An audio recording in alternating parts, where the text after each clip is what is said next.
তো ফ্রেন্ডস, আজকে অনেক দিন পর একটা চিকেনের রেসিপি তোমাদের সাথে শেয়ার করছি।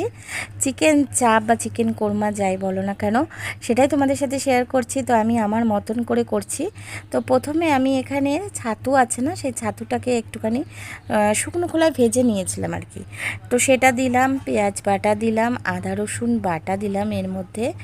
আর এর মধ্যে দিয়েছি এখানে হচ্ছে কাঁচা লঙ্কা বাটা, কাঁচা লঙ্কা আর আদা বাটা।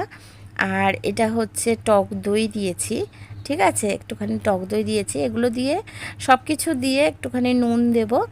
আর এখানে এই যে মশলাটা দেখছো, এটা হচ্ছে তন্দুরি মশলা। তন্দুরি মশলা আমার কেনা রাখাই থাকে, তো সেই মশলা থেকে 2-3 চামচের মতন দিয়েছি। আর এটা হচ্ছে একটুখানি রেড ফুড কালার, মানে রেড ফুড কালার মানে কাশ্মীরি যে লঙ্কার গুঁড়োটা, সেটা।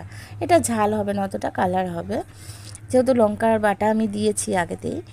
আর হচ্ছে একটুখানি মিঠা আতর যেটা, সেটা 2-1 ফোঁটা আর কি দিয়ে ভালো করে এটাকে ম্যারিনেট করে প্রায় আমি 3-4 ঘন্টা রেখে দিয়েছিলাম। এবার কড়াইতে আমি অল্প ঘি আর তেল দিয়ে আমি কি করলাম, মাংসগুলোকে তুলে তুলে আগে একটুখানি ভেজে নিয়েছি, ঠিক আছে। তারপরে যে গ্রেভিটা ছিল সেই গ্রেভিটাকে দিয়ে একটু ভালো করে কষাতে হবে। এবারে গ্রেভিটা দিয়ে যখন কষানো হয়ে যাবে, তখন কিন্তু মাংসগুলো যে ভেজে রেখেছিলাম সেটাকেও, চিকেনগুলোকে দিয়ে দিলাম। দিয়ে এবারে কিন্তু নাড়াচাড়া দিয়ে ঢাকা চাপা দিয়ে বেশ 1 ঘন্টার মতন লাগে করতে। যতক্ষণ না কষা হয়ে যাবে, তেল ছেড়ে আসবে, ততক্ষণ কিন্তু এটা হবে না।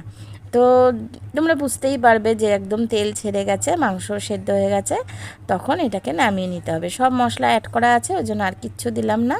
তো আমার কিন্তু চিকেন কোরমাটা রেডি হয়ে গেছে, চিকেন চাপ বলতে পারো, চিকেন চাপটা রেডি হয়ে গেছে।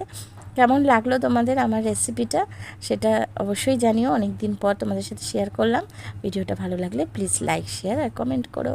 টাটা বন্ধুরা, তোমরা সবাই খুব ভালো থাকো।